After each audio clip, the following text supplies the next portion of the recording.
The millionaire marked his deaf son until a waitress put HM in his place. During a luxurious dinner, he humiliated his son in front of the guests, treating his deafness as a source of shame.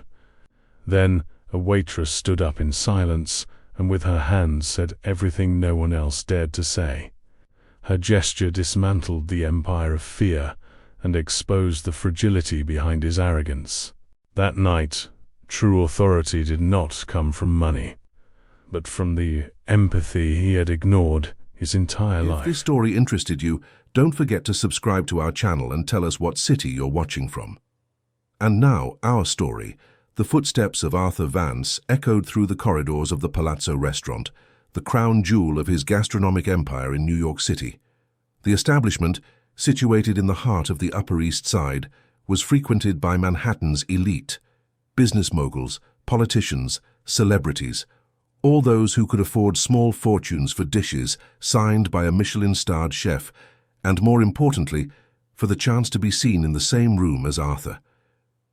At 58, Arthur had built a conglomerate that extended far beyond gastronomy: luxury hotels, vineyards, import companies, and even a magazine specializing in haute cuisine. Everything bore his signature, his personal touch, his unyielding temperament. Employees trembled when they saw him arrive.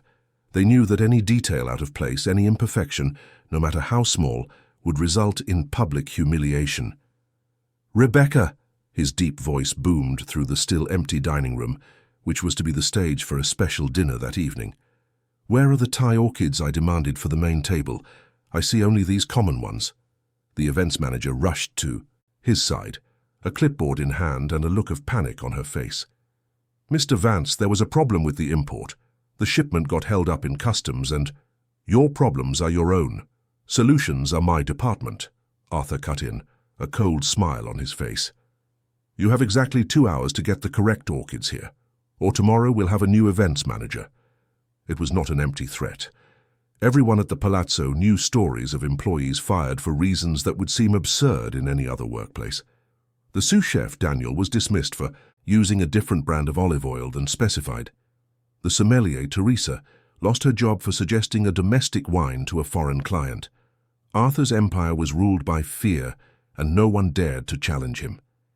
In his mezzanine office, decorated with awards, photos with celebrities, and a privileged view of Park Avenue, Arthur reviewed the final details of the dinner he was hosting to celebrate the acquisition of a chain of boutique hotels in the Hamptons. A deal worth over $200 million closed after a fierce battle with competitors. It was his way of displaying power, inviting the very entrepreneurs who had tried to beat him and serving them at his own table. The phone rang. "Dad." The voice on the other end of the line was hesitant, slightly different from common diction. "Can I confirm if I should come to the dinner tonight?" An impatient sigh escaped Arthur's lips. "Lucas, we've already discussed this. Yes, you are coming. I need you there." Lucas Vance, 24, Arthur's only son, had been born deaf, a fact his father had never fully accepted. Since the diagnosis, when the boy was just 2 years old, Arthur had treated the deafness as a challenge to be overcome, not a condition to be accepted. He invested in intensive speech therapies, cochlear implants, and mainstream schools, where Lucas was forced to adapt to a world that was not prepared for him. What Arthur never permitted was American Sign Language, ASL. To him, it was a sign of weakness, of giving up. He insisted his son should lip-read and speak, even if his voice sounded different. Even if it cost the young man nights of silent tears, misunderstanding, and a profound sense of inadequacy. "I'll be there," Lucas replied, hanging up the phone without waiting for a response. On the other side of the city, in the East Village, Lucas watched New York from his apartment window. It was a modest studio, but it was his only refuge. Here, far from his father's controlling eyes, he could be who he truly was. On the wall, a shelf was filled with books on deaf culture, the history of ASL, and biographies of deaf individuals who had made a difference in the world. Hidden from his father, Lucas attended support groups for deaf people and had secretly become fluent in ASL. Every gesture, every facial expression, was a liberation he couldn't experience in public, especially near Arthur. It was as if he had two worlds, the silent, authentic one, and the loud, false one his father demanded he inhabit. His cell phone vibrated with a message from his friend Chloe. "Are you really going to your dad's dinner tonight?" Chloe was the only hearing person who truly knew his story, the only one who knew how torn he felt between the desire for acceptance and the need to be authentic. Lucas replied, "I have to. Maybe one day he'll understand." Across town at the same palazzo, restaurant Marina Rivera was quietly organizing uniforms in the service area. At 30, she had been working as a busser for only 3 months and was still trying to adapt to the oppressive environment. Unlike her colleagues, she didn't show the same terror when Arthur appeared. There was something in her eyes, a tranquility that seemed out of place in that atmosphere of constant tension. "Haven't you learned to be afraid of him yet?" asked Joshua, one of the more experienced waiters, as he adjusted his bow tie. Marina smiled softly. "I've faced worse things in my life." What no one knew, not even Arthur's relentless human resources department, was that Marina was not there by chance. With a degree in linguistics and a specialization in ASL, she had worked for years as an interpreter in New York hospitals, dedicating herself especially to deaf patients in vulnerable situations. Her true story remained hidden beneath layers of silence, as did the real reason that had led her to seek employment precisely in Arthur Vance's empire. No one there imagined that behind that calm appearance was a woman with a mission. "Tonight will be special," commented Chef Charles Dean, entering the service area. "The boss's son will be here, and you know how he gets when Lucas is around." Marina looked up, suddenly interested. "His son? What about him?" "He's deaf," Charles replied in a low voice. "But never mention it. Mr. Vance acts like it's not true, treats the kid as if he can hear perfectly. It's uncomfortable to watch." Marina's eyes glinted for an instant before she could control her reaction. "I see," she said simply, returning to organizing the linen napkins. The evening approached, and with it, the encounter that would forever change the dynamics of that empire built on foundations of fear and silence. As the distinguished guests began to arrive in their imported cars, Lucas prepared for another night of pretense, never imagining that there, among the anonymous servers of his father's restaurant, was someone capable of hearing his silence. Chapter 2. The Night of the Challenge. The palazzo was resplendent that night. Crystal chandeliers reflected the golden light on impeccably set tables where check crystal glasses awaited the wines personally selected by Arthur. The Thai orchids had arrived. Rebecca had achieved the impossible, paying an absurd price to a supplier on Long Island to deliver the flowers in record time. The guests began to arrive. Hotel industry magnates, influential politicians, figures from New York high society. Among them, Edward Morgan, the main competitor defeated in the hotel chain acquisition, accompanied by his wife Christina, a socialite known for her charity projects in the city's underprivileged boroughs. Arthur greeted them with a rehearsed smile, inwardly savoring his victory. "Edward, Christina, what a pleasure to have you here tonight. I hope you enjoy the special menu we've prepared." What Arthur really meant was, "See how superior I am, how I've defeated you once again." But the social game required subtlety, and no one was more skilled in this dance of appearances than he was.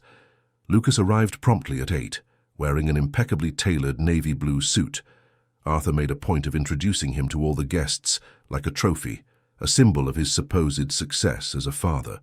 "My son Lucas, a recent business graduate from NYU," he would say with pride, conveniently omitting the difficulties the young man had faced to complete his degree without the necessary support.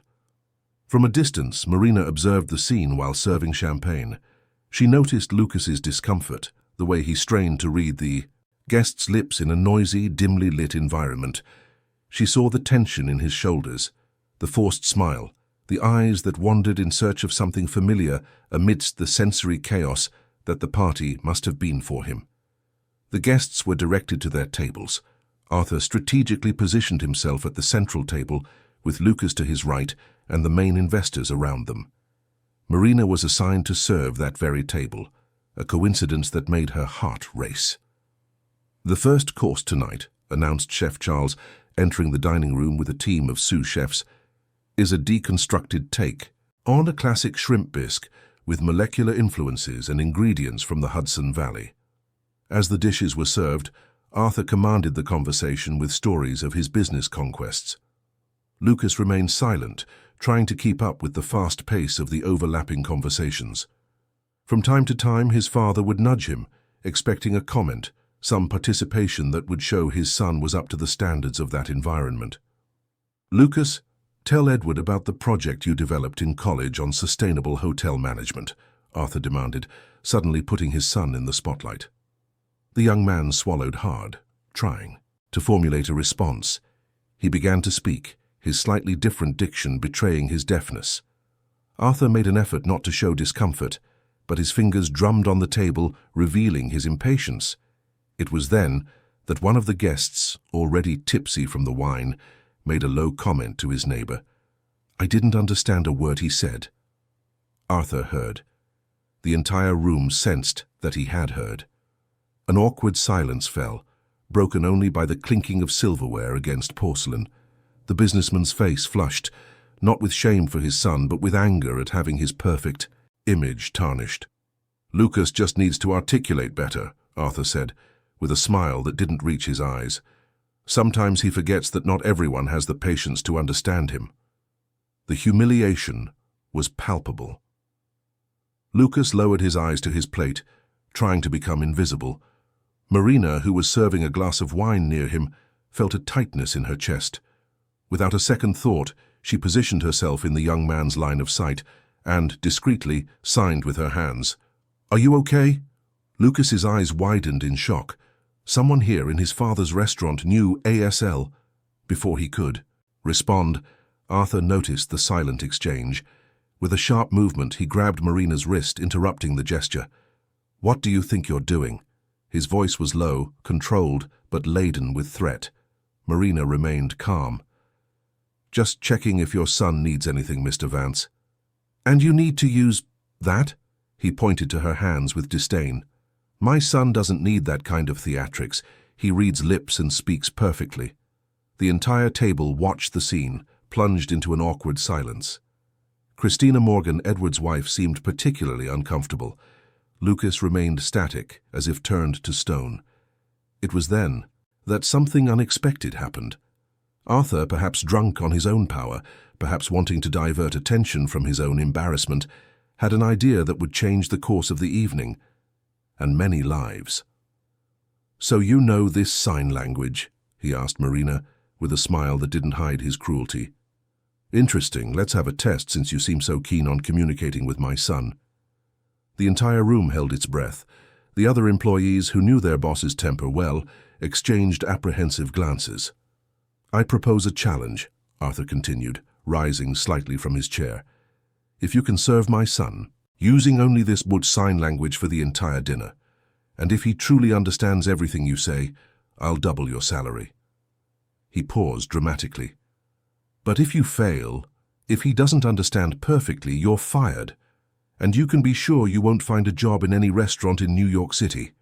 The entire restaurant seemed to have frozen. The guests didn't know whether to intervene or continue watching this spectacle of cruelty. Charles, the chef, took a few steps forward as if to say something, but retreated, knowing any intervention could cost him his own job. Marina looked directly at Lucas, whose eyes were silently pleading. Not for her, but for himself. Years of repression, of denial of his own identity, seemed to weigh on his shoulders at that moment. "I accept," Marina replied, with a serenity that disconcerted Arthur. What followed surprised everyone present. With impressive fluidity, Marina began to communicate with Lucas using ASL. These were not basic or rudimentary gestures. It was a rich, expressive, fluent communication. To Arthur's astonishment, his son responded with the same fluency as if a dam had broken, releasing years of repressed communication. Lucas's eyes shone. For the first time that night, perhaps for the first time in many years, he seemed truly present, truly alive. Marina asked about his food preferences, explained the dishes, made small jokes, and he laughed, a silent but genuine laugh. Arthur watched the scene with a mixture of disbelief and growing fury. How could his son, who supposedly didn't know this primitive language, communicate so well? When had he learned it? How had he hidden it for so long? "What are you two saying?" he demanded, interrupting the interaction. Marina replied calmly, "I just asked Mr. Lucas if he prefers the red or the rosé wine to accompany the next course. He chose the red." Arthur turned to his son, expecting confirmation. Lucas nodded, holding his gaze steady for the first time that night. There was something different about him now, a spark of courage, of authenticity. The guests watched, fascinated. Some seemed embarrassed by the situation, others genuinely impressed by Marina's skill. Christina Morgan, in particular, did not hide her admiration, discreetly applauding the exchange between the employee and Lucas. "Where did you learn that?" Arthur asked Marina, trying to regain control of the situation. Her answer would change the course of the night and the lives of everyone present. "I learned it to communicate with my brother," she replied simply. "Brian was deaf. He passed away 5 years ago in a work accident at a company that refused to implement safety protocols adapted for deaf employees." The silence that followed was deafening. Suddenly, Arthur's cruel challenge took on unexpected dimensions. It wasn't just about a defiant employee or a defective son. It was about humanity, about dignity. And in that moment, everyone present began to see the real Arthur Vance behind the facade of the successful businessman. Chapter 3. Voices of Silence. Marina's revelation hung in the air, like a dense cloud. The guests glanced at each other, uncomfortable, while Arthur tried to process the information. His plan to humiliate the defiant employee had backfired, turning into a spectacle where he, not she, was exposed. "I'm very sorry about your brother," said Edward Morgan, breaking the awkward silence. "That must have been difficult." Marina nodded, maintaining her composure. It was. Especially because the company where he worked could have easily prevented the accident, just with simple adaptations and safety information in ASL. The implicit criticism did not go unnoticed. Several guests, many of them business owners like Arthur, shifted in, their seats, likely thinking about their own companies and the accommodations they had never bothered to implement. ASL isn't just a communication tool, Marina continued with a growing confidence. It's a complete language, with its own grammar, cultural expression, and identity. Lucas watched, amazed. For the first time in his life, someone was speaking about deafness in his father's world, without shame, without embarrassment, without treating it as a disability to be hidden. Arthur, realizing he was losing control of the situation, tried to retake the reins. "A fascinating story, miss. What is your full name again?" "Marina Rivera." "Miss Rivera. But we're at a business dinner, not a lecture on inclusion. Perhaps we could return to the main topic of the evening, the acquisition of the Blue Coast hotel chain." It was an obvious maneuver to divert attention, but it didn't work as expected. Christina Morgan, Edward's wife, leaned forward. "Actually, Arthur, I'm fascinated by the subject. I work on social projects in vulnerable communities, and we've never properly considered the issue of accessibility for deaf people. Marina, would you be interested in telling us more about it on another occasion?" Before Marina could answer, a movement at the entrance of the dining room drew everyone's attention. Charles Dean, the head chef of the Palazzo, was walking towards the central table. His usually impassive face was flushed, and his hands were trembling slightly. With a deliberate gesture, he removed his chef's hat and placed it on the table. "I've worked in this restaurant for 12 years, he said, his voice steady despite the tremor in his hands. 12 years of dedication, of creativity, of awards, and for 12 years I have swallowed daily humiliations." Arthur turned pale. "Charles, this is not the time. We have guests." "That's exactly why it's the perfect time," the chef interrupted. "So your guests know what kind of environment you've created. An environment of fear, of psychological abuse, of workplace harassment." A murmur spread through the room. Other employees began to draw near, as if Charles's courage were contagious. "My apologies, Edward, Christina, ladies and gentlemen," the chef continued, addressing the guests. "But I can no longer be a part of this. I can no longer watch scenes like the one I witnessed tonight. A father publicly humiliating his own son, a boss threatening an employee for showing compassion. Rebecca, the events manager who hours earlier had been desperately chasing down Thai orchids, stepped forward. 3 miscarriages, she said, her voice choked with emotion. I've had 3 miscarriages in the last 5 years, and not once was I allowed the bed rest my doctors recommended, because Mr. Vance said it was being dramatic, that women in his family were supposed to be more resilient. One by one, other employees began to speak out. The sommelier, who was forced to work with a 102-degree fever. The hostess who endured inappropriate sexual comments. The kitchen assistant whose pay was withheld as punishment for a minor mistake. Years of abuse, of humiliation, of a toxic work environment built on the fear of Arthur Vance's unquestionable authority. The guests watched, stunned. Some seemed genuinely horrified, others looked away, perhaps recognizing similar practices in their own companies. Lucas observed it all with a mixture of shock and relief, as if a long-suppressed truth was finally coming to light. Arthur tried to intervene, to regain control, but every time he opened his mouth, another voice rose. It was as if a dam had burst. The fear that had once kept everyone silent was now transforming into collective courage.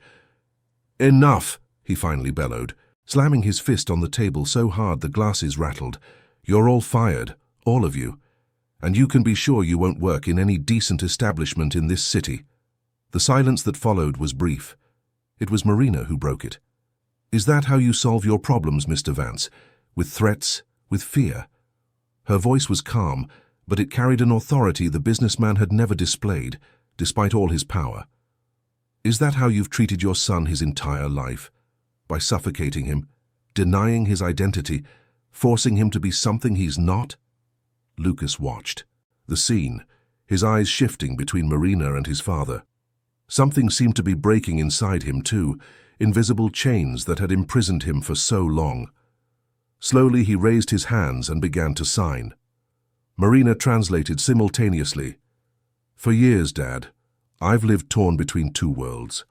The world you demanded I inhabit, a world of denial, of pretense, of shame, and the world I discovered on my own, hidden from you, the world of deaf culture, of ASL, of my true identity."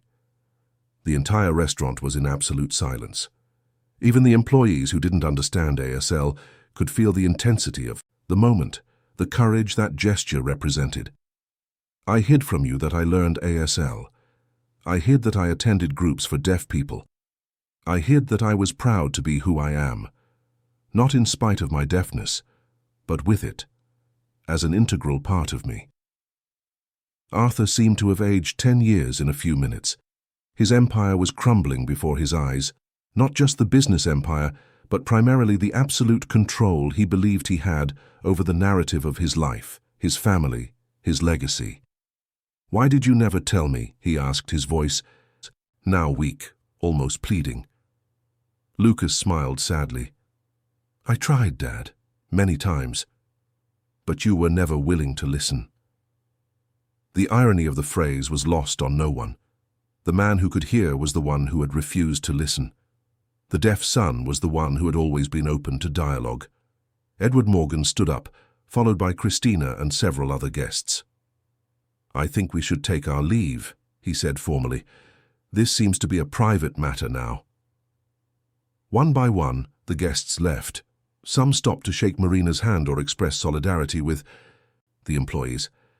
Others simply avoided Arthur's gaze, as if his fall from the pedestal was too uncomfortable to witness. In the middle of the nearly empty dining room, Arthur remained seated, staring at his son. For the first time in his life, he seemed not to know what to say, how to act, what role to play. "You really know that language?" he finally asked. Lucas nodded. "And you prefer to communicate like that? With signs?" Another nod. Arthur closed his eyes for a moment, as if trying to process the magnitude of the revelation. When he reopened them, there was something different in them, a vulnerability no one had ever seen in the powerful businessman. "Can you teach me?" he asked, his voice barely audible. The question hung in the air, laden with meaning, with possibilities. It wasn't just about learning ASL. It was about rebuilding a relationship, about acknowledging mistakes, about starting over. Before Lucas could answer, Marina stepped forward. "I can help," she offered, surprising herself. Arthur turned to her, confused. "Why? Why would you help after all this?" Marina hesitated, weighing her answer. When she finally spoke, her voice carried the weight of a long-held truth. "Because my brother Brian didn't die in just any accident. He was working on the construction of your hotel in the Catskills, the one that opened 5 years ago with so much fanfare, celebrating the efficiency and speed of the project." The color drained from Arthur's face. The hotel in the Catskills had been one of his greatest prides, a project completed in record time, under budget, setting new standards for the industry. "Brian was an excellent carpenter," Marina continued, "but he was the only deaf employee on the construction site. The safety warnings were only auditory, the instructions only verbal. When the scaffolding began to collapse, everyone heard the alarm, everyone ran, everyone except him." Silent tears streamed down Lucas's face. It wasn't just Brian's story. It was, in a way, his own. The story of a world built to exclude, to deny, to silence. Arthur Vance, the man who had built an empire based on fear and control, was now facing his darkest reflection. And what he saw horrified him. Chapter 4. The Deafening Silence. In the week that followed the disastrous dinner at the Palazzo, New York City seemed to whisper Arthur Vance's name on every corner. The scandal spread quickly, first in high society WhatsApp groups, then in gossip columns, until it finally graced the front page of the business section of major newspapers. Vance Empire under scrutiny, allegations of harassment and unethical practices shake corporate group. The restaurant remained closed indefinitely for renovations, according to the official statement. In reality, most of the staff had resigned en masse, following the example of Charles Dean, who had already received 3 offers to head the kitchens of rival restaurants. Arthur isolated himself in his Upper East Side mansion. He cancelled meetings, delegated decisions, and, for the first time in decades, spent entire days without issuing a single order. The empire he had built continued to function. The hotels received guests, the restaurants, except the Palazzo, served meals, the import companies delivered products. But something had fundamentally changed. Fear was no longer the engine that drove everything. In his office, sitting before the window that overlooked an impeccably manicured garden, Arthur stared at a framed photograph, him and Lucas, 10 years earlier, on a trip to Paris. The boy was smiling shyly, uncomfortable with the camera, with the noise, with the constant pressure to be normal. Arthur had never really looked at that expression, never understood what it meant. His phone rang incessantly. Public relations advisors suggesting damage control strategies, lawyers warning of potential labor lawsuits. Friends, or those he thought were friends, cancelling engagements, making excuses, distancing themselves from the scandal he had become. Among the countless unanswered messages, there was one from Lucas. "We need to talk." In his East Village apartment, Lucas was visited by Chloe. His friend had followed the events in the papers and on social media, where the name Vance had become synonymous with controversy. "How are you?" she asked, sitting beside him on the small sofa. Lucas sighed, signing in ASL, which Chloe understood perfectly. Relieved and scared at the same time. "It's like a wall has collapsed. I can see the other side now, but I don't know if I have the courage to cross." "And this Marina? Have you managed to talk to her since that night?" Lucas's face brightened briefly. "Yes, we exchanged numbers. She's incredible, Chloe. Not just for knowing ASL so well, but for her courage, for her story." Chloe smiled, recognizing in her friend an admiration that went beyond professional respect. "And your father? Any contact?" Lucas's expression clouded. "Over again. I sent him a message yesterday. I want to talk, but I don't know where to begin. It's years of silence, of denial." Across the city, in a small house in Astoria, Queens, Marina was trying to get back to her routine. After the incident at the Palazzo, she had received a call from the Vance Group's legal department, offering a generous settlement to avoid potential lawsuits. She refused. It wasn't money she was after. Sitting at her kitchen table, she flipped through a photo album. Brian smiled in every picture, a wide, genuine smile that contrasted with his older sister's always serious countenance. 5 years had passed since the accident, but the pain remained fresh, like a wound that refuses to fully heal. Her phone vibrated with a message from Lucas. "Would you be free for coffee tomorrow? I need some advice." Marina replied affirmatively, feeling a mix of apprehension and hope.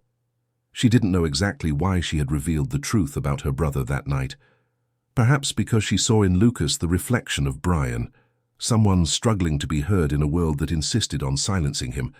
Perhaps because, after 5 years of searching for someone to blame, she realized the fault lay not with one person, but with a system, a corporate culture that valued efficiency and profit above human dignity. The next morning, Lucas and Marina met at a coffee shop in the East Village. "My father wants to meet me," Lucas signed after the initial greetings. "I don't know if I'm ready." Marina nodded, understanding.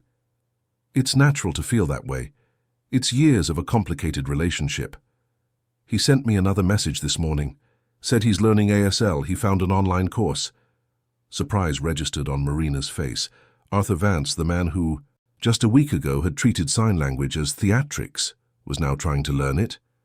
"That's unexpected," she replied cautiously. Lucas smiled sadly. "He's always been like that. When he decides to do something, he sees it through. The problem is, his decisions rarely consider the feelings of others. Do you think it's genuine, or just a public relations strategy?"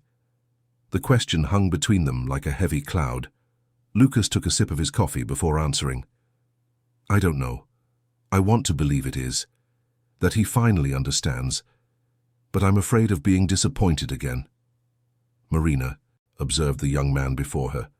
Despite everything, despite the years of denial and silencing, he still wanted to believe in his father. There was still a thread of hope there that refused to break completely. "And you?" Lucas asked, shifting the focus of the conversation. "How have you been since that night?" Marina sighed, adjusting the cup in front of her. "Strangely liberating. For 5 years, I carried the weight of my brother's story like a secret. Something too painful to share, too shameful to admit." "Shameful?" "Yes. Because after Brian was gone, I shut down. I quit. My job as an interpreter, distanced myself from the deaf community. It was as if every sign I made reminded me of him, of his absence." Lucas nodded, understanding deeply. "And how did you end up at my father's restaurant?" The question that had lingered between them since the night of the confrontation finally came to the surface. Marina took a deep breath before answering. "At first, it was out of anger. I wanted to see the man who, indirectly, had taken my brother from me up close. I wanted to understand how someone could be so indifferent to the lives of others, so obsessed with power and control." She paused, recalling her first days at the palazzo, the constant tension, the fear in her colleagues' eyes. "But then I saw you. The few times you showed up at the restaurant. I saw how your father treated you, how he tried to hide your deafness as if it were something shameful, and something changed inside me." "What?" Lucas asked, genuinely curious. "I realized my anger wouldn't bring Brian back, that seeking revenge against your father wouldn't change the past, but maybe I could do something for the future. For you, for other deaf people who continue to face the same barriers my brother faced." The sincerity in Marina's words touched Lucas deeply. For so long, he had felt alone in his struggle, isolated between two worlds that seemed irreconcilable. To find someone who understood him, who saw his deaf identity not as a disability, but as a legitimate and rich way of being in the world, was like finding water in the desert. "What do you think I should do?" he finally asked, returning to the question of his father. Marina reflected for a moment, choosing her words carefully. "I think, regardless of what your father is doing now, you need to think about what's best for you. What will bring peace to your heart? If you meet him, let it be for you, not for him." Lucas nodded, absorbing the advice. There was wisdom in Marina's words, a wisdom that came from pain, from loss, but also from healing. "I'll meet him," he decided, "but not alone. Would you come with me?" The question took Marina by surprise. To meet Arthur Vance again, outside the context of the restaurant, as an equal, not a subordinate, the idea made her uncomfortable. But looking at Lucas, at his determined yet vulnerable expression, something inside her shifted. "Yes," she finally replied, "I'll go with you." That same afternoon, as Lucas and Marina planned the meeting, Arthur Vance was facing his own demons. Sitting in front of a computer, he watched a basic ASL tutorial video. His fingers, accustomed to signing multi-million-dollar contracts and pointing out flaws with merciless precision, now moved awkwardly, trying to form simple signs. "Hello, my name is Arthur," he repeated, the movement still stiff, uncomfortable. An open book beside the computer caught his eye. Deaf Culture, an introduction. On the pages were numerous handwritten notes, underlines, question marks. The handwriting, usually impeccable, showed signs of a tremor, of hesitation. On the coffee table, a picture frame held an old photograph. A much younger Arthur holding a newborn baby. Lucas before the diagnosis of deafness, before the world became a battlefield between father and son, between control and identity. The phone rang, interrupting his concentration. It was an unknown number. Arthur answered, hesitant. "Mr. Vance?" A female voice sounded on the other end. "This is Marina Rivera." Arthur felt his heart race. The woman who had challenged his empire, who had revealed the truth about his son, who had connected his company to her brother's death. "Yes," he replied dryly, the old arrogance trying to resurface as a defense mechanism. "Lucas would like to meet with you, tomorrow, if possible." A pause. The businessman processed the information, the surprise, the sudden hope. Of course," he replied, his voice now softer.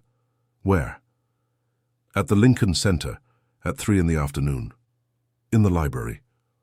Arthur mentally noted the address, intrigued by the choice of venue, so far removed from the luxurious environments he usually frequented. "I'll be there," he confirmed. "One last thing, Mr. Vance," Marina added before hanging up. "Lucas has asked me to be present, as an interpreter." Arthur's wounded pride wanted to protest. His son needed an intermediary to speak with his own father. But then he remembered the pages he had just read, the story of isolation and denial he had imposed on Lucas for so many years. He swallowed his pride. "I understand. Until tomorrow, then." He hung up the phone and turned back to the computer, to the paused ASL video. With renewed determination, he restarted the lesson. For the first time in a long time, Arthur Vance was willing to listen, not with his ears but with his heart. Chapter 5. Learning to Listen. The Lincoln Center was one of those democratic spaces that rarely entered Arthur Vance's orbit. The sprawling cultural complex housed libraries, exhibitions, workshops, and communal areas frequented by people from all social classes. It was a place where students shared tables with retirees, where independent artists exhibited alongside established names, where the diversity of New York City manifested in its most authentic form. Arthur arrived 20 minutes early. He wore discreet clothes, jeans, and a polo shirt, a far cry from the Italian suits that were his trademark. He wanted to go unnoticed, to avoid looks of recognition, or worse, of judgment. The past few weeks had been a media whirlwind, with his name appearing not only in business columns, but also in analyses of toxic corporate culture. He sat on a bench near the library entrance, watching the constant flow of people. Young people with backpacks, seniors with books under their arms, hurried employees using their lunch break for a quick visit. A microcosm of the city he thought he knew, but which now seemed so foreign. His gaze settled on a particular group, an instructor and about 10 students, all communicating in ASL. He realized with surprise that he could identify some of the basic signs he had recently learned. "Thank you. Please. Yes. No." It was like observing a puzzle whose pieces he was, very slowly, beginning to understand. At 3 o'clock sharp, He saw Lucas and Marina crossing the main lobby. His son looked different, more confident, more present. He was wearing a t-shirt with the ASL symbol for I love you, something he would never have done in his father's presence before. Marina, by his side, was dressed simply in black pants and a colorful blouse. There was none of the nervousness Arthur would have expected from someone about to face their former boss. On the contrary, she walked with the assurance of someone who knows exactly what they are doing. Arthur stood up, a lump forming in his throat. How do you greet your own son after everything that had happened? A handshake would be too formal, a hug too intimate. He stood there awkwardly, waiting for them to approach. It was Lucas who took the initiative. He raised his hands and signed something Arthur didn't understand. Marina translated. He said, "Thank you for coming, Dad." Arthur nodded, swallowing hard. I'm learning," he said, making a hesitant gesture that was meant to be hello. A faint smile appeared on Lucas's face. The sign was incorrect, but the effort was visible. He responded with a simpler sign, which Arthur recognized. Good. The three of them made their way to a quieter area of the library, where individual tables allowed for conversation in low voices. Marina positioned herself to facilitate communication between father and son, not just translating, but creating a bridge between two worlds that, until then, had been separated by a wall of misunderstanding. "Where do we start?" Arthur asked, looking alternately at Lucas and Marina. Lucas signed, and Marina translated, "At the beginning. Why did you never accept my deafness?" The question, direct and unvarnished, hit Arthur like a punch. Why indeed? Was there a simple answer to such a complex question? He hesitated, searching for the words. "I think I was afraid. Afraid you would suffer, that the world would be cruel to you. I wanted to protect you, to make you fit in." Lucas shook his head, signing with intensity. Marina translated, "It wasn't protection, Dad, it was control. You didn't want a different son because it would tarnish your perfect image." The words hurt, mainly because they contained the truth. Arthur lowered his eyes, staring at the worn wooden table. When he raised them again, they held a vulnerability Lucas had never seen. "You're right," he admitted, surprising both Lucas and Marina. "It was about control, about my image, about what others would think. I used the excuse of protection to justify my own prejudice." Lucas watched his father closely, looking for signs of manipulation or falsehood. He found none.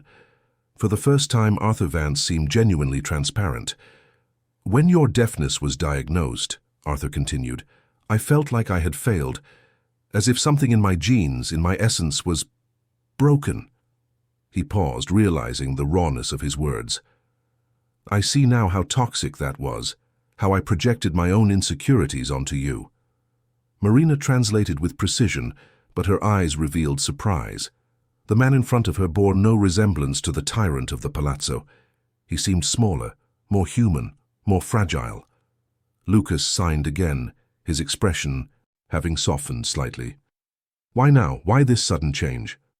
Arthur took a deep breath before answering. "Because everything fell apart.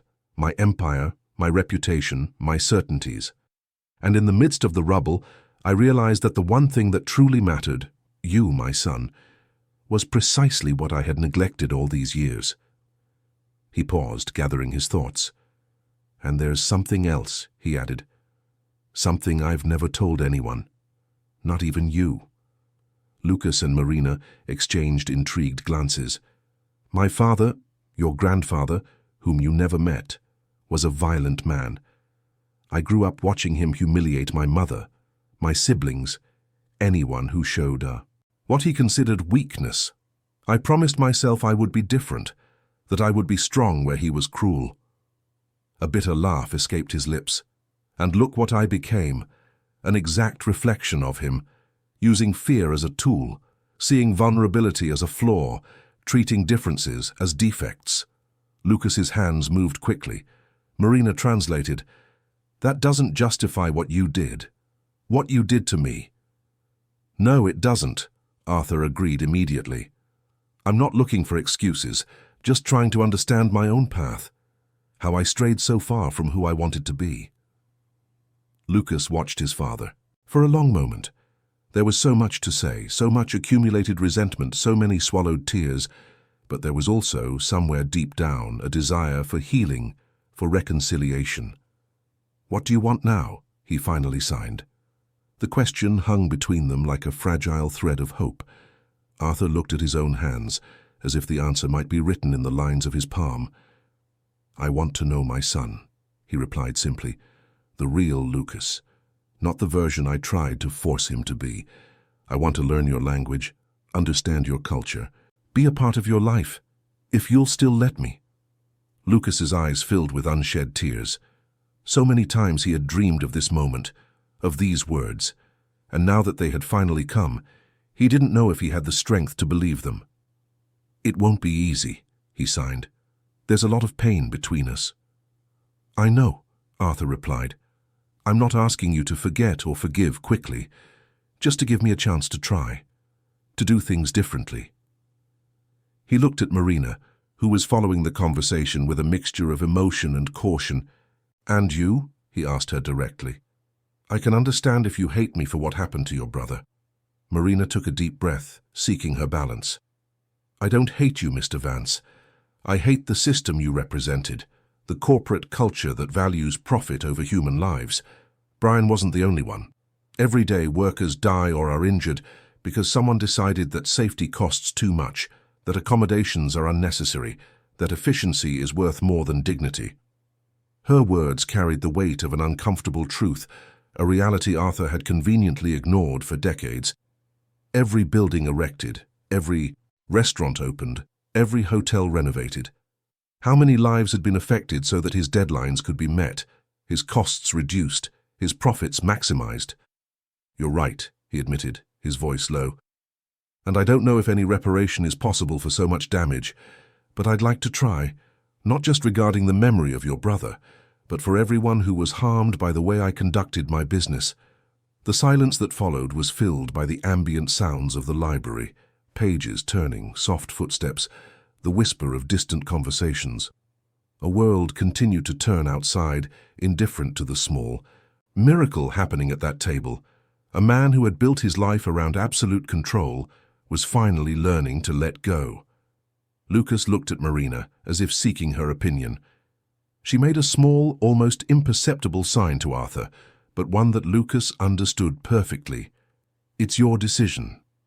Turning back to his father, Lucas signed slowly, allowing Arthur to try to follow even without understanding everything. "I'm willing to try, to start over, not just as father and son, but as two people who are learning to truly know each other." Marina translated, and Arthur felt a lump in his throat. He didn't deserve this chance, he knew that. But he was getting it anyway, not because he had earned it, but because his son was big enough to offer it. "Thank you," he said simply, and then repeated the gesture in ASL, this time more accurately. A discreet smile appeared on Lucas's face, the first genuine smile directed at his father in many years. "And what about the restaurant?" he signed. "The hotels, the companies?" Arthur sighed, running a hand through his graying hair. "I'm rethinking everything. The way I manage, the way I treat employees, how I structure leadership. It won't be an overnight change, but I'm willing to rebuild my legacy." He looked at Marina, an idea forming in his mind. "Actually, I have a proposal for both of you." Lucas and Marina exchanged curious glances. "I'd like to create a department of accessibility and inclusion in all my companies, not as a marketing ploy, but as a genuine transformation of the corporate culture, and I would like you to lead it." The proposal took them both by surprise. Lucas, who had always kept his distance from his father's business, precisely because he felt excluded, and Marina, who had, swore never to work for the man indirectly responsible for her brother's death. "Why?" Marina asked, verbalizing the question that was also in Lucas's eyes. "Because the two of you taught me more about true leadership in one night than I learned in 40 years of business," Arthur replied with unusual sincerity. "And because I want my legacy from now on to be one of reparation, not exploitation." Lucas signed, and Marina translated, "We need to think about it. It's not a simple decision." I understand, Arthur nodded. And whatever your decision, my commitment to change remains. The three of them stood up, the conversation coming to a natural end. There was still much to be said, much to be processed, but the foundations of a new understanding had been laid. In the main lobby of the center, Arthur watched Lucas and Marina say goodbye to him. There was a complicity between them, a connection that went beyond communication in ASL. For the first time, he felt no jealousy or threat, only gratitude that his son had found someone who understood him so deeply. "Can I ask one last thing?" he said before they walked away. Lucas nodded. "When did you learn ASL? How did you hide it from me for so long?" An enigmatic smile appeared on Lucas's face. He signed and Marina translated, "I started when I was 16, when I met a deaf student in the school library. He introduced me to a group of deaf youth who met weekly in Central Park. It was like finding a piece of myself that had been lost." Arthur absorbed the information with a mix of sadness and admiration. While he had been trying to force his son to fit into a hearing world, Lucas had found on his own his true community, his true voice. "Thank you for telling me," he said, and then added in hesitant ASL, "See you soon?" Lucas smiled more broadly this time, subtly correcting his father's hand movements. "Yes," he signed. "See you soon." As he watched them walk away, Arthur Vance felt something strange and familiar at the same time. Hope. Not the arrogant hope of one who believes he has all the answers, but the humble hope of one who finally understands how little he knows and how much he still has to learn. The empire he had built with so much effort no longer seemed so important. The real work, the most difficult and meaningful, was just beginning. The rebuilding not of companies, but of relationships, not of buildings, but of trust. And for the first time in his life, Arthur Vance was willing to listen, not with his ears, but with his heart. Chapter 6. A New Language. 6 months had passed since the fateful dinner at the Palazzo. New York City, as always, continued its frantic pace, indifferent to the small and large transformations occurring in its corners. On Park Avenue, hurried executives crossed paths with street artists, amazed. Tourists shared sidewalks with residents accustomed to the metropolis's grandeur. The city that never sleeps followed its relentless course. But for some people, time had acquired a new meaning, a new rhythm. It was a sunny Tuesday in June when the old Palazzo reopened its doors, completely transformed. The name was now Gesture, a tribute to the new philosophy that guided not only that space, but the entire Vance Group. The decor had changed drastically. In place of intimidating opulence, there was a more welcoming design, with elements that referenced deaf culture, works by deaf artists on the walls, lighting designed to facilitate visual communication, and spacious layouts that allowed for conversations in ASL without constraint. It wasn't just an inclusive restaurant, it was a genuinely bilingual space, where ASL and English coexisted naturally. At the entrance, a brushed metal plaque announced, "America's first bilingual restaurant school, training deaf and hearing professionals for the gastronomy and hospitality industries." Arthur Vance observed the final preparations for the official opening, scheduled for later that afternoon. He wore a discreet grey suit without the Italian silk ties or ostentatious watches that were once his trademark. His face showed signs of time, a few new wrinkles, more grey hair, but his eyes had changed more significantly. The cold, calculating gaze had given way to something more human, more present. "Has the Braille menu arrived?" he asked a young woman passing by with a clipboard. "Yes, Mr. Vance. We just checked it. Everything is as specified." Arthur nodded, satisfied. The new restaurant wasn't just accessible to deaf people. The philosophy of inclusion extended to all forms of disability. Braille menus, access ramps, adapted restrooms, staff trained to serve people with autism and other conditions. It was a quiet revolution in the concept of hospitality. On the other side of the dining room, Charles Dean, who had accepted the invitation to return as head chef, commanded the kitchen team. Half of them were deaf, including the sous chef, a young talent discovered in a social program in the Bronx. "Chef, the farm-to-table suppliers have confirmed delivery for tomorrow," an assistant reported.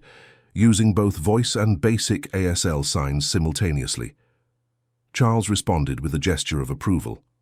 In recent months, he had dedicated himself to learning ASL, as had the entire original team that chose to return. It wasn't just a practical matter, it was a commitment to a new way of communicating, to a truly inclusive environment. In the administrative area, Marina Rivera met with representatives from NGOs focused on accessibility. At 31, she now held the position of Director of Inclusion and Accessibility for the Vance Group, a role created specifically to lead the transformation of all the conglomerate's companies. The training courses begin next month, she explained to the visitors. We don't just want to employ people with disabilities. We want to develop leaders, managers, professionals who can transform the job market from their own experiences. Her gaze met Lucas's as he entered the room. A discreet smile was exchanged between them, a smile that carried much more than professional cordiality.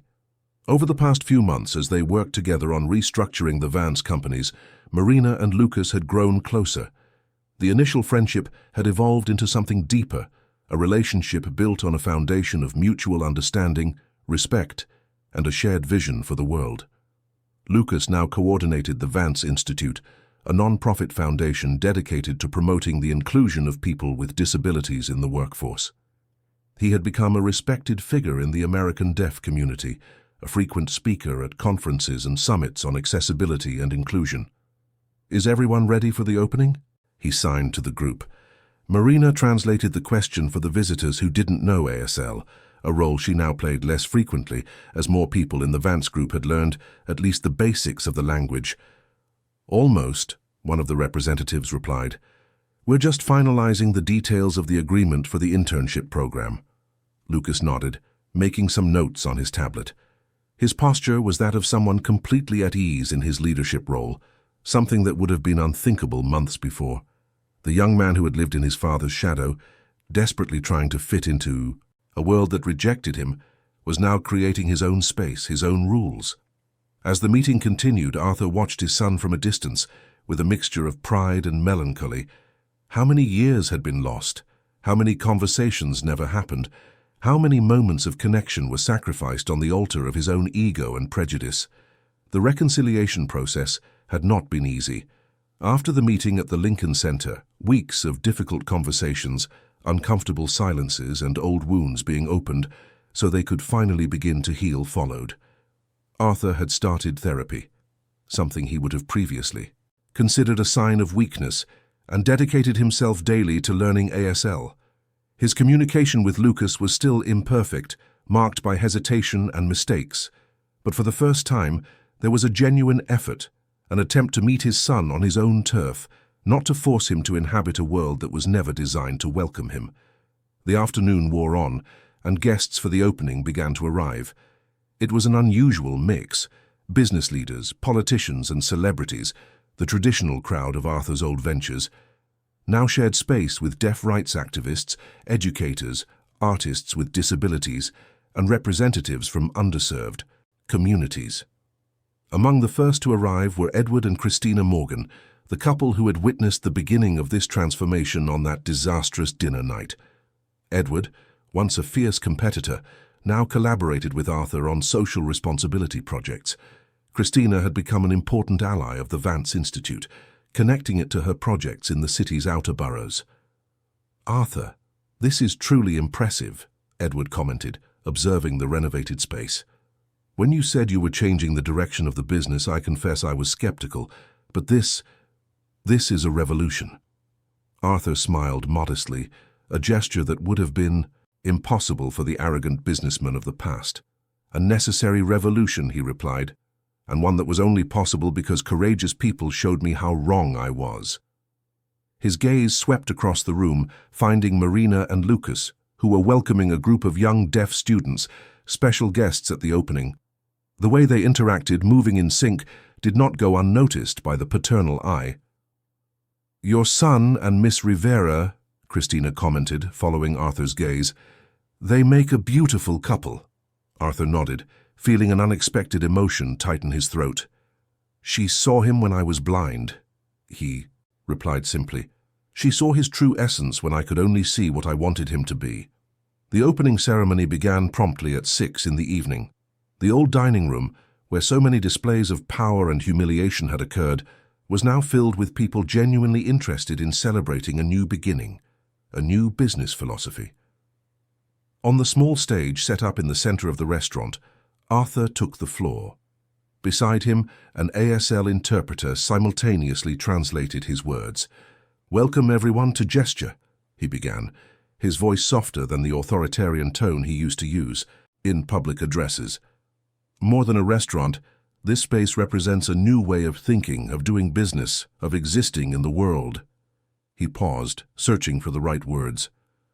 "For decades, I built an empire based on values I now recognize as toxic: rampant competition, unquestionable authority, profit above all else. I believed that was success, that was strength." His eyes met Lucas's in the audience. "I had to lose almost everything to understand what truly matters. I had to be challenged, confronted, exposed in my deepest flaws to finally begin to listen, not with my ears, but with my heart." A murmur of approval went through the crowd. Arthur continued, "Gesture is not just a project of personal reparation, though it is that too. It is a proposal to transform the job market, corporate culture, and the very definition of business success. A place where diversity is not tolerated, it is celebrated. Where accessibility is not a favor, it is a right. Where inclusion is not marketing, it is a fundamental principle." He gestured, inviting Lucas and Marina to join him on stage. When the three stood side by side, he continued, "This project would not be possible without the courage of these two people. My son Lucas, who had the strength to maintain his identity, even when I tried to suffocate it, and Marina Rivera, who transformed a story of personal loss into fuel for social change." With a surprising gesture, Arthur then attempted to sign in ASL. The movements were still hesitant, imperfect, but full of meaning. "Thank you for teaching me the true language of respect, dignity, and inclusion." Tears discreetly shone in Lucas's eyes. With fluid movements, he responded in ASL, while Marina translated for the audience. "The real thanks go to all the deaf and disabled, people who resisted, who fought, who brought us to this point.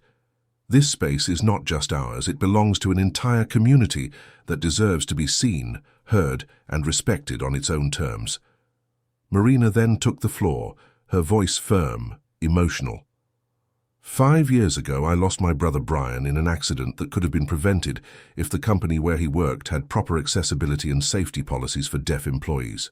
Today, we dedicate this space to his memory and to all those who, like him, have had their rights and dignity denied in the workplace.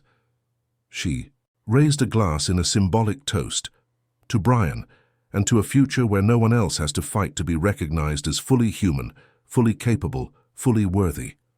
The audience applauded enthusiastically, some with their hands, others with the specific gesture used in deaf culture. Hands raised and shaken in the air, a silent but equally powerful round of applause. The formal ceremony gave way to a cocktail reception, where deaf and hearing guests interacted with growing fluency. Interpreters circulated the space, but they were needed less and less as more people communicated directly in ASL, even with basic signs. In a quiet corner of the room, Lucas and Marina shared a moment of stillness amidst the celebration. "We did it," she signed, a soft smile lighting up her face. Lucas nodded, his eyes scanning the transformed space, not just its physical structure, but its essence. "I still can't believe it sometimes," he replied in ASL, "that my father really changed, that all of this is happening." Marina held his hands for a moment, interrupting the signs. People can change, when they're confronted with the truth in a way they can no longer deny. Lucas reflected on those words, on the long and painful path they had traveled in recent months. The wounds were still there. Some might never fully heal. But there was also something new, something he wouldn't dare to name as forgiveness, but that came close to understanding. "You know what surprises me the most?" he signed. Marina raised her eyebrows, curious. How something so terrible, that night, that public humiliation, could generate so much good. as if the universe had a twisted, imperfect plan, but one that somehow brought us here. Marina's eyes shone with a restrained emotion. For so long she had carried the weight of Brian's loss as a solitary burden, a pain that isolated her from the world. Now that same pain had been transformed into purpose, into connection, into love. "I think that's how healing happens," she replied. "Not by erasing the past, but by transforming it into something that makes sense, that has purpose." Across the room, Arthur watched the couple discreetly. There was a complicity between them, a harmony that went beyond words or signs. He felt a pang of envy, not petty, but human. That kind of connection had eluded him his entire life as he pursued material achievements, power, control. Rebecca, the former events manager who had decided to return after the company's restructuring, approached with a glass of sparkling water. Arthur had given up alcohol as part of his personal transformation. "The journalists are asking for one more statement," she informed him, "and the TV crew wants an interview with you, Lucas and Marina, together." Arthur nodded, taking a final sip of water. "Tell them we'll be there in a minute," he replied, then hesitated. "Rebecca, thank you for coming back, for giving a second chance not just to the company but to me." The woman smiled, a genuine smile that replaced the fear that had once characterized all interactions with her former boss. "We all deserve second chances, Mr. Vance. The important thing is what we do with them." The night wore on, and with it, the celebration of a new beginning. Gesture was not just a revamped restaurant. It was a symbol of transformation, a promise that even the most rigid structures, the most closed minds, the most hardened hearts could change. Outside, the city of New York continued its relentless rhythm. Millions of stories unfolded simultaneously, some of pain, others of joy, most invisible to hurried eyes. But in that small corner of the Upper East Side, a particular story of redemption, of reconnection, of reconstruction, reached a turning point. It was not an ending. It was a new beginning, a new language being learned, not just with the hands, but with the heart. And as Lucas and Marina joined Arthur for the press conference, their fingers discreetly intertwined, a silent certainty hung in the air. A true empire is not built with walls, contracts, or bank accounts. It is built with understanding, with respect, with the courage to admit mistakes and the determination to correct them. A language that finally, everyone there was learning to speak. End of story. Dear listeners, we hope the journey of transformation of Arthur, Lucas, and Marina has touched your hearts.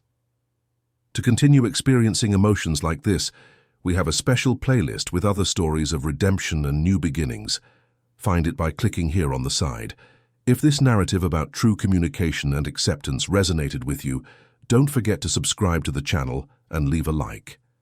Every day we bring unique stories that explore the complexity of human relationships and the power of personal transformation. We look forward to seeing you in the comments to share your own experiences about second chances and new beginnings.